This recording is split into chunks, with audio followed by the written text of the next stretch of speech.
Millions of years ago, on Earth, lived huge gigantic animals called dinosaurs. In the process of evolution, all these huge gigantic animals became extinct.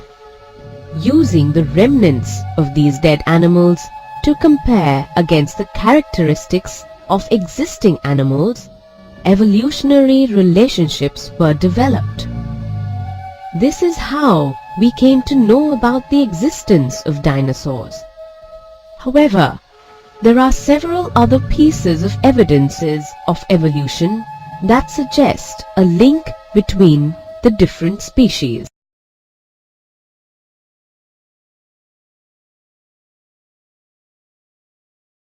In this lesson, you will learn about evolutionary relationships and human evolution. At the end of this lesson, you will be able to define homologous characteristics, define analogous characteristics,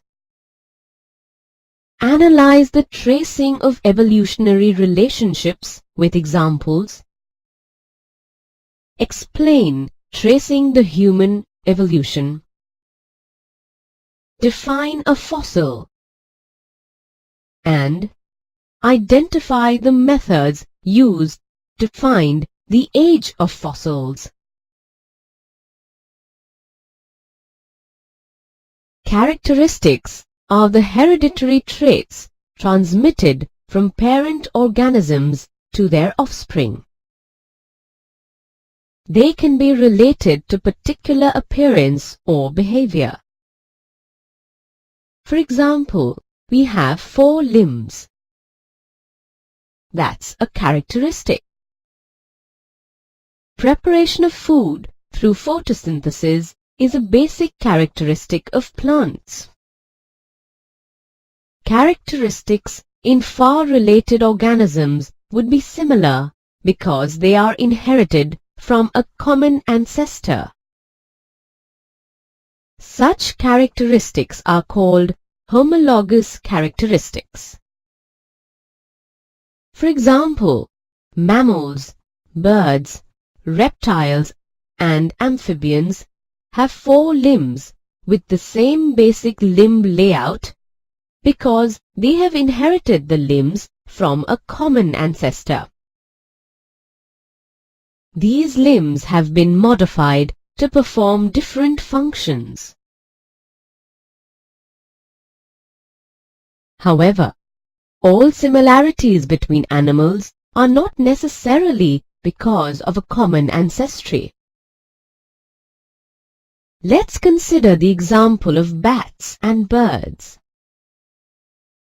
These 2 animals have wings, but if you take an example of squirrels and lizards, they do not have wings.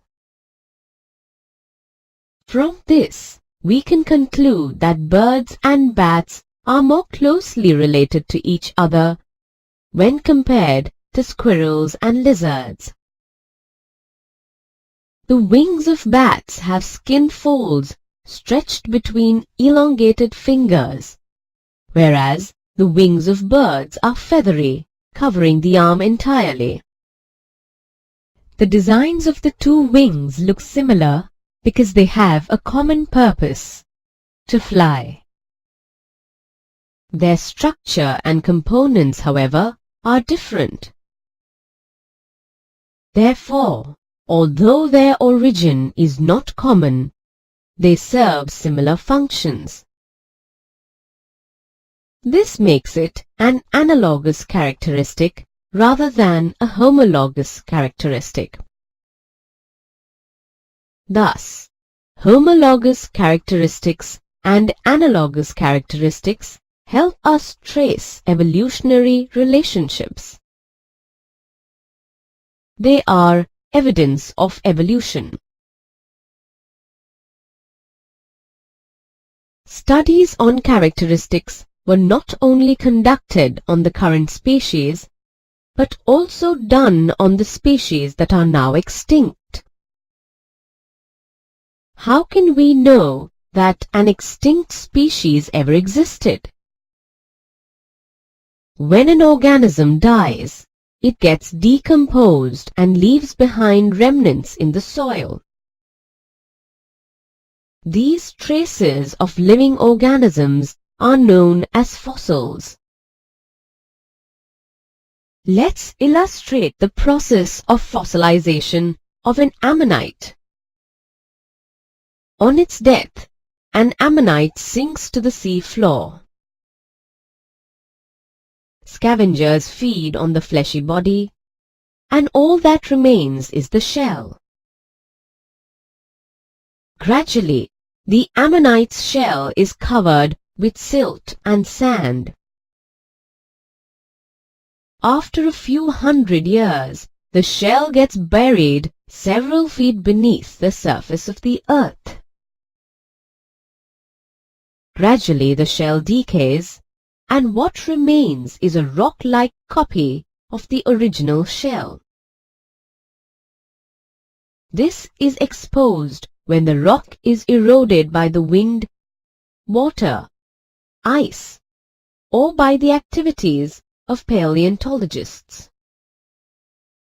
Let's take a look at various fossils. Fossil trilobite, an invertebrate animal. Fossil fish. Fossil tree trunk. The dinosaur skull. This fossil was found only a few years ago in the Narmada Valley. Mary Anning found the specimen of Ichthyosaurus and was the first fossilist. Evolution doesn't happen in a single day. It is a process which takes place in stages. For example, complicated organs such as the eye are not generated by a single DNA change.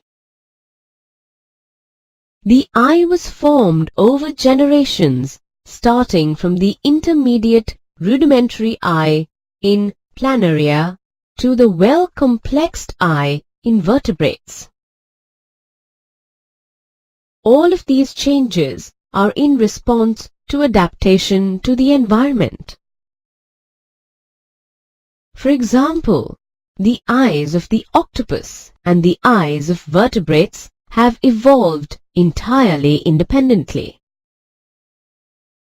These similarities of structure, despite different origins, provide a classic example of biological convergence. A property that is characteristic of a particular animal may, post-evolution, be useful for performing a totally different function. For example, long feathers were considered to provide insulation in cold weather. Some reptiles like dinosaurs had feathers, but very few were adapted for flying. In the present day, birds use feathers for flight, which is an example of adaptation. This means birds are closely related to reptiles. Thus, we can say that adaptation is an evidence of evolution. There are also many characteristics to prove evolutionary relationships in plants. In the present scenario, farmers use plants with desirable characteristics to produce new varieties by a process called artificial selection. Farmers have descended all these vegetables from the wild cabbage ancestor. Short distances between leaves gave rise to a new variety called cabbage. Arrested flower development gave rise to a new vegetable, broccoli. Sterile flowers gave rise to the cauliflower. Swollen parts gave rise to kohlrabi, and larger leaves gave rise to a leafy vegetable, kale. These changes are observed due to changes in genes which accumulate over a period of time. The tools for tracing evolutionary relationships, like excavating, time dating, studying fossils, and determining DNA sequences, have been used for studying human evolution. All humans are a single species. The earliest members of the human species, Homo sapiens, are traced to Africa. A couple of 100,000 years ago, some of our ancestors left Africa and slowly spread across the planet. It resulted in stopping the gene flow, and over time it led to the evolution of different races. It is very crucial to understand certain things in tracing evolutionary relationships. Firstly, multiple branches are possible at each and every stage. For example, it is not true that human beings evolved from chimpanzees. Instead, both humans and chimpanzees had a common ancestor.